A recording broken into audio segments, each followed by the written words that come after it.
২০২৩ সালে শেষ হওয়ার কথা থাকলেও এখনো চলছে সিলেট ওসমানী আন্তর্জাতিক বিমানবন্দরের দ্বিতীয় টার্মিনালের নির্মাণ কাজ। বাড়েনি আন্তর্জাতিক ফ্লাইটের সংখ্যাও, যার ফলে প্রবাসীদের পড়তে হয় নানান ভোগান্তিতে। বিস্তারিত জানতে যুক্ত হব প্রতিনিধি নাজাদ আহমেদ পোরকাস্তর সাথে। নাজাদ, বিস্তারিত আপনার কাছ থেকে জানতে চাই।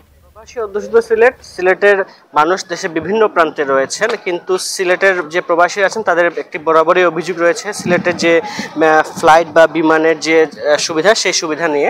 আমি আছি এখন সিলেট ওসমানী আন্তর্জাতিক বিমানবন্দরে। আমি একটু আগেই এখানে বেশ কিছু যে যাত্রী আছেন তাদের সাথে কথা বলছি। তারা যেমনটি অভিযোগ করেছেন, বরাবরের মতো কিন্তু বিমানের সেবা যে শৃঙ্খলা সে নিয়ে অভিযোগ করেছেন। একই সাথে তাদের লাগেজের যে একটি সমস্যা রয়েছে, লাগেজ পেতে বা লাগেজ স্ক্যানিংয়ে একটি সমস্যা রয়েছে। অনেকেই অভিযোগ করেছেন তারা কিন্তু স্ক্যানিংয়ের মাধ্যমে তাদের বিভিন্ন জিনিস ব্যাগ থেকে বের করেছেন, কিন্তু কার্যত কোনো কিছুই পাননি।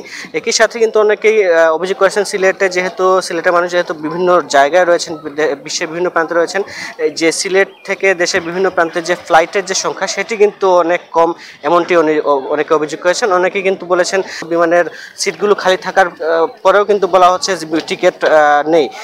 কিন্তু প্রশাসন কিন্তু বলছে সিলেটের যে বিমানবন্দর, সেই বিমানবন্দরে যে উন্নয়নমূলক কাজ চলছে, এর সাথে দ্বিতীয় টার্মিনালের কাজ চলছে। 2020 সালে কিন্তু প্রায় 2300 কোটি টাকা যে বিমানবন্দরের দ্বিতীয় টার্মিনাল, সেটির কাজ শুরু হয়েছে, কিন্তু এখনো এটি শেষ হয়নি। প্রশাসন যেটি বলছে, এখানকার কর্মকর্তারা যেটি বলছে, এই যে দ্বিতীয় টার্মিনালের কাজ শেষ হলে কিন্তু বিমানের যা যাত্রী আছে তাদের ভোগান্তি অনেকটাই কমে যাবে।